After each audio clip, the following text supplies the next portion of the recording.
தாழ்மைனா என்ன? நீ செய்யறது தப்புன்னு சொல்றப்ப அப்படியா சார் மாத்திக்கிறேன்னா தாழ்மை. தாழ்மைனா என்ன? புதுசா உன்னை கத்துக்குவோம் அப்படின்னா தாழ்மை. பெருமைனா என்ன? எனக்கு எல்லாம் தெரியும்னா பெருமை.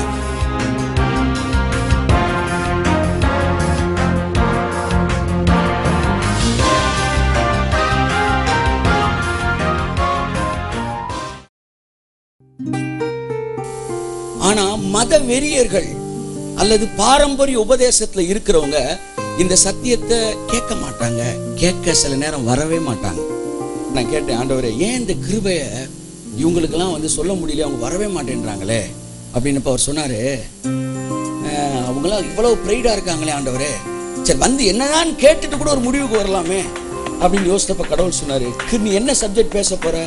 கிருபை ஆண்டவரே. கிருபையை நான் யாருக்கு தருவேன் சொல்லுங்க?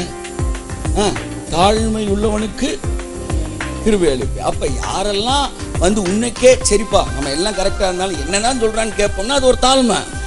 தாழ்மைனா என்ன? நீ செய்யறது தப்புன்னு சொல்றப்ப அப்படியா சார் நான் மாத்திக்கிறேன்னா தாழ்மை. தாழ்மைனா என்ன? புதுசா உன்னை கத்துக்குவோம் அப்படின்னா தாழ்மை. பெருமைனா என்ன? எனக்கு எல்லாம் தெரியும்னா பெருமை. அப்ப எல்லாம் தெரியும்ன்றவங்க எல்லாம் அப்படி நிப்பாட்டிடுறாரு. ஏன்னா அவங்க கிருபையை பத்தி, ஏன்னா அவங்களுக்கு கொடுத்தாலும் அது யூஸ்லெஸ். ஏன்னா பெருமை உள்ளவர்களுக்கு தேவன் எதிர்த்து நிற்கிறார். அப்ப யாரு கிருபையை சொல்றாரு? தாழ்மை உள்ளவனுக்கு தேவன் கிருபையை கொடுக்கிறார். அல்லேலூயா. 22 வருஷம் ப்ரீச் பண்ண, 24 வருஷம் ப்ரீச் பண்ண சொன்னா this is wrong, you are old testament preacher சொன்னப்ப நான் என்னை திருத்திக் கொள்ள தயாராக இருந்தேன். ஆவியானவர் நல்லவர், நம்மளை அந்த நேரத்தில் அப்படி கம்பல் பண்ண வச்சாரு. அந்த தாழ்மையிலிருந்து கிருபையை ஸ்டார்ட் ஆகுது. நான் stop it, stop all your nonsense அப்படின்னு நான் சொல்லியிருந்தேன்னா அது பெருமை.